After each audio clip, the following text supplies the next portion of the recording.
வணக்கம். நான் உங்கள் அன்பான சயின்டிஃபிக் வேதிக் அஸ்ட்ராலஜர் அஸ்ட்ரோ அரஞ்சி பேசுகிறேன்.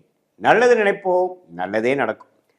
இந்த வீடியோவில் நம்ம என்ன பார்க்க போறோம்னா, ரிஷபராசிக்காரர்களுக்கு ஆகஸ்ட் 2026 எத்தகைய ஒரு மாதமாக, பலாபலன்கள் நிறைந்த ஒரு மாதமாக இருக்க போகுதுங்கிறத சயின்டிஃபிக் வேதிக் அஸ்ட்ராலஜி முறையில் எதையும் மிகைப்படுத்தாமல் உள்ளது உள்ளவாறு பரிகாரங்கள் அருள்வாக்கு சொல்கிற மாதிரிலாம் போகாமல் ஒரு கிரகமும் ராசிக்கு இது மாதிரி இடத்துல சஞ்சரிக்கும் பொழுது, இந்தந்த டிகிரியில் சஞ்சரிக்கும் பொழுது, இந்திய வேத ஜோதிட அடிப்படையிலான அறிவியல் சார்ந்த சாஸ்திரமாகிய நம்மளுடைய சாஸ்திரத்தில் சயின்டிஃபிக்காக பார்க்கும் பொழுது, சயின்டிஃபிக் வேதிக் அஸ்ட்ராலஜி முறையில் எப்படி பலன்கள் நமக்கு வரப்போகுது, ஷார்ட் டேர்ம் எப்படி இருக்க போகுது, லாங் டேர்ம் எப்படி இருக்க போகுது, இந்த ஆகஸ்ட் மாதம் எது மாதிரி விஷயமாக நாம் எதிர்பார்க்கலாம் அப்படிங்கிறத துல்லியமாக பார்க்க போகிறோம். இப்போ பாருங்கள், ரிஷபராசிக்காரர்களுக்கு இந்த மாதம் ஆரம்பிக்கும் பொழுதே ராசி அதிபதியாகிய சுக்கிரன் 5ஆம் இடத்துல இருக்கிறார். 5ஆம் இடத்துல நீச்சம் பெறுகிறார், சனியின் பார்வை பெறுகிறார். ஸோ இது வந்து என்ன தெரியுதுன்னா, ரிஷபராசிக்காரங்க நம்ம எதிர்பார்க்கக்கூடாது. ஆகஸ்ட் மாதம் சில விஷயங்கள் அப்படி இப்படி தான் இருக்கும். ஹார்ட் ஒர்க் நிறையா பண்ண வேண்டி இருக்கும், அலைச்சல்கள் நிறையா இருக்கும். ஆனால் அதுக்கு ரிசல்ட் கொஞ்சம் சுமாராக தான் இருக்கும். ஏன்னா ராசி அதிபதி சனியின் பார்வை பெற்று நீச்சமாக இருக்கும் பொழுது நம்ம எதிர்பார்ப்புகளை வளர்த்து கொள்ளாதீர்கள். ஆகஸ்ட் மாதம் அடுத்து வரக்கூடிய மாதத்தில் சிலது நடக்கலாம். ஆகஸ்ட் மாதம் கொஞ்சம் மெயின்டெனன்ஸ் மோடில் இருக்கக்கூடிய ஒரு மாதமாக இருக்குங்கிறத தெரிஞ்சுக்கணும். யோகமான கிரகமாகிய புதன் பாருங்க, 2ஆம் இடத்துலேருந்து 3ஆம் இடம் 2வது நாள்லேயே மாறுறார். ஸோ 3ஆம் இடத்துல கடகத்திலேயே குருவோட கிட்டத்தட்ட 23 நாள் இருந்துட்டு கடைசி ஒரு வாரம் தான் பார்த்தீங்கன்னா 4ஆம் இடத்துக்கு சிம்மத்துக்கு வரார். இது ரெண்டுமே பரவாயில்லை. ஏன்னா குரு ஒரு இடத்துல சிம்மத்தில் வந்து நட்பு வீட்டில் இருக்கிறார். ஒரு 20 நாள் 21 நாள் ஒரு 3 வாரம் குருவோட சேர்ந்திருக்கார். ஸோ 2ஆம் இடங்கிற தனஸ்தானாதிபதி குருவோடு சேர்ந்துருக்கனால பண விஷயத்துக்கு பிரச்சனை இல்லை. பணப்போக்குவரத்து வந்துட்டு போயிட்டுருக்கும். அது ஒன்றும் பெரிய சங்கடங்கள் இருக்காது. குழந்தைகள் விஷயங்கள், படிப்பு விஷயங்கள், டெக்னிக்கலான சில விஷயங்கள், புத்தி கூர்மையான விஷயங்கள் கொஞ்சம் பழக்கம் போல் நல்லா வேலை செய்யும். ஆனால் ஃபிசிக்கலாக வேலைகள் அதிகமாக இருக்கும். கொஞ்சம் போட்டு படுத்துங்கிறத நீங்கள் வேலையில் இருக்கிறவங்க, தொழிலில் இருக்கிறவங்களுக்கு நீங்கள் தெரிஞ்சுக்கணும். அதே மாதிரி மற்றதெல்லாம் எப்படி போயிட்டுருக்குன்னு பார்த்தா, செவ்வாய்ங்கிற கிரகமே பாருங்கள்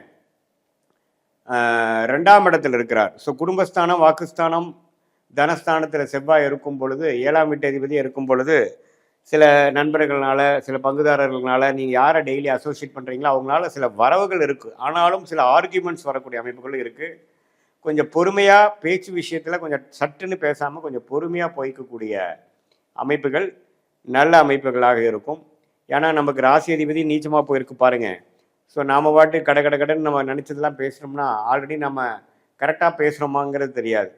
ஸோ அதனால் கொஞ்சம் பொறுமையாகவும் நிதானமாகவும் புத்தி கூர்மையை யூஸ் பண்ணி சமயோஜிய புக்தியோடு நம்ம செயல்படக்கூடிய ஒரு மாதமாக ரிஷபராசிக்காரருக்கு இருக்குது. இந்த காலத்தில் வந்து புதுசாக அதை ஆரம்பிக்கிறேன் இதை ஆரம்பிக்கிறேங்கிறதெல்லாம் கொஞ்சம் யோசித்து பண்ணணும். இல்லைன்னா அடுத்து வரக்கூடிய ராகுகதி பயிற்சிக்கு அப்புறம் பண்ணலாம். அதை வரக்கூடிய அடுத்த வீடியோவில் பார்க்கலாம். இந்த மாதம் நீங்கள் என்னென்னா பண விஷயம் இருக்கிறத அப்படியே மெயின்டைன் பண்ணிக்கலாம். என்னென்ன உறவுகள் சம்மந்தப்பட்ட விஷயங்கள், குழந்தைகள் சம்மந்தப்பட்ட விஷயங்கள், வியாபாரம், தொழில், அது மாதிரி விஷயங்கள்லாம் பண்ணிக்கலாம். இந்த மாதத்தில் நம்ம வந்து வேலை மாறலாமா, இந்த நேரத்தில் நம்ம புதுசாக ஒன்று ஆரம்பிக்கலாமா அப்படின்னு கேட்டால் நோ. ஏன்னா நமக்கு ராசி அதிபதி பலமாக இல்லை. ஸோ அதனால் இப்போ நம்ம எடுக்கக்கூடிய முடிவுகள் கொஞ்சம் பின்வளைவுகளை கொடுக்கக்கூடிய அமைப்புகள் இருக்கக்கூடிய அமைப்பு இருக்கிறதுனால கொஞ்சம் பொறுமையாக விவேகமாக, வேகத்தை காட்டிலும் விவேகமாக செயல்பட வேண்டும் என்பதை நாம் தெரிந்து கொள்ள வேண்டும். மற்றபடி பார்த்திங்கன்னா குருவின் பார்வை 11ஆம் இடத்துல இருக்க சனிக்கு விழுகிறதுனால, சனி 11 இருக்கிறது மிகப்பெரிய ஒரு சப்போர்ட்டு. அப்படி ஒன்றும் பெருசாக வாழ்வாதாரம் இழக்கிற அளவுக்கு மோசமாக இல்லை. ஏன்னா சனி 11லேருந்து குரு பார்வை பெறும் பொழுது அது சனி தசையே போயிட்டுருக்கக்கூடிய ரிஷபராசிக்காரங்களுக்கெல்லாம் இன்னுமே நல்ல பலன்கள் தான் இருக்க போகுது. அதனால் தவறு இல்லை. 5ஆம் இடத்துல சுக்கிரன் இருக்கிறனால இந்த காதல் விஷயங்கள், பெண்கள் விஷயத்துலலாம் இது கொஞ்சம் ரிஷபராசிக்காரர்கள் கொஞ்சம் கேர்ஃபுல்லாக இருங்க. ஏன்னா சுக்கிரன் வந்து 5ஆம் இடத்துல வரார், நீச்சப்பட்டிருக்கிறார், சனியின் பார்வை பெறுகிறார். ஸோ அப்படிங்கிறப்போ கொஞ்சம் நமக்கு எல்லை மீறிய உறவு, ஒரு லீகலான ஒரு விஷயத்தில் இல்லாமல் கொஞ்சம் முறையற்ற சில விஷயங்கள், கள்ளக்காதல், அது மாதிரி விஷயங்கள் எல்லாம் கொஞ்சம் நடக்கக்கூடிய அமைப்புகள் அந்த மாதிரி இருக்கிறவங்களுக்கு வர வாய்ப்பு இருக்குது. அதிலெல்லாம் கொஞ்சம் பிரச்சனை ஆகாமல் இருக்கிறதுக்கு கேர்ஃபுல்லாக இருக்கணும். ஏன்னா செவ்வாயின் பார்வையும் பார்த்திங்கன்னா சுக்கிரன் மேலே விழுகிறார். ஸோ சுக்கிரன் பார்த்திங்கன்னா செவ்வாய் பார்வையும் பெறுகிறார், சனியின் பார்வையும் பெறுகிறார். அப்படிங்கிறப்போ உங்களுடைய ராசி அதிபதி ரொம்ப பாதிக்கப்பட்டிருக்கு. ஸோ அதனால் டக்கு டக்குன்னு நம்ம முடிவு பண்ணி எமோஷன்ஸ்க்கு இடம் கொடுத்து உங்களுடைய விருப்பங்களை வந்து கொஞ்சம் கண்ட்ரோல்டாக வச்சுட்டு ரொம்ப இன்ஸ்டிங்டிவாக நம்மளுடைய விஷயத்தை வந்து போனோம்னா அதுக்கு சில பிரச்சனைகள் வரக்கூடிய அமைப்புகள் இருக்குது. கொஞ்சம் கவனமாக இருக்கணும். மற்றபடி பார்த்திங்கன்னா மாணவர்கள் நல்லா படிக்கக்கூடிய அமைப்பு, காம்படிட்டிவ் எக்ஸாம்ஸ் கிளியர் பண்ணக்கூடிய அமைப்பு, டெக்னிக்கலாக நிறையா விஷயம் கற்றுக்கக்கூடிய அமைப்பு, அதெல்லாம் நல்லா இருக்குங்க. அதே சமயத்தில் ஒரு கல்யாண விஷயங்கள், ஒரு அசோசியேஷன், ஒருத்தரோட சேர்ந்து ஒரு புதிய தொடர்பு வருவது, அது மாதிரி விஷயங்கள்லாம் வியாபாரம், அது மாதிரி விஷயத்துக்கு போய்க்கலாம்.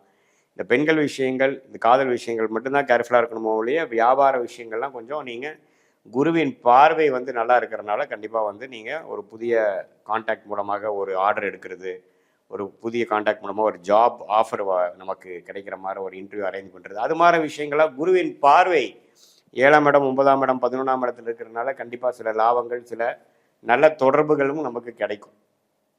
ஸோ இதுதான் ரிஷபராசிக்கு ஓவராலாக பார்க்கும் பொழுது ஓரளவுக்கு கேர்ஃபுல்லாகவும் பொறுமையாகவும் கவனமாகவும் இருக்கக்கூடிய அமைப்பு இருக்குது. அதே சமயத்தில் சில சிரத்தையான சில வேலைகளை செய்து சாதிக்கக்கூடிய அமைப்புகளும் இருக்குமே ஒழிய எடுத்துமா கவுத்தமானு போகக்கூடிய ஒரு முக்கிய முடிவுகள் எடுக்கிறதுக்கெலாம் வந்து கண்டிப்பாக நீங்கள் கேர்ஃபுல்லாக இருக்கணும்.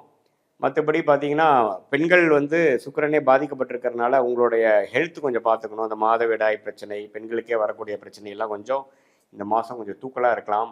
ஸோ அவங்களாம் கொஞ்சம் ஹெல்த்தை வந்து மெயின்டைன் பண்ணிக்கணும். அதுக்கு தகுந்த ட்ரீட்மெண்ட் டாக்டர்லாம் பார்த்து பண்ணிக்கக்கூடிய அமைப்புகள் இருக்குது. வண்டி வாகனம் கொஞ்சம் கேர்ஃபுல்லாக வச்சுக்கணும். ஏன்னா சனி செவ்வாய் தாக்கங்கள் சுக்கிரனுக்கு இருக்கிறதுனால ஒரு நல்ல வண்டி வந்து கொஞ்சம் கேர்ஃபுல்லாக வச்சுக்கிட்டீங்கன்னா சர்வீஸ் விடணும், பிரச்சனை ஆகுங்கிற அளவுக்கு ரிஷபராசிக்காரர்களுக்கு வரக்கூடிய அமைப்புகள் இருக்குது. இது வந்து ஒரு பொதுவான பலனை தவிர உங்களுடைய பிறந்த தேதி, பிறந்த நேரம், பிறந்த உரை வைத்து வரக்கூடிய ஜென்ம ஜாதகத்தில் எப்படி உங்களை எந்த லக்னத்தில் பிறந்தீங்க, அந்த லக்னாதிபதி எப்படி இருக்குது, இப்போ என்ன தசைகள் போயிட்டுருக்கிறத வைத்து தான் துல்லியமான பலன்கள் வந்து இப்போ நம்ம பேசின பொது பலனோட சேர்த்து வச்சு பார்க்கும் பொழுது துல்லியமான பலன்கள் நமக்கு வரும்.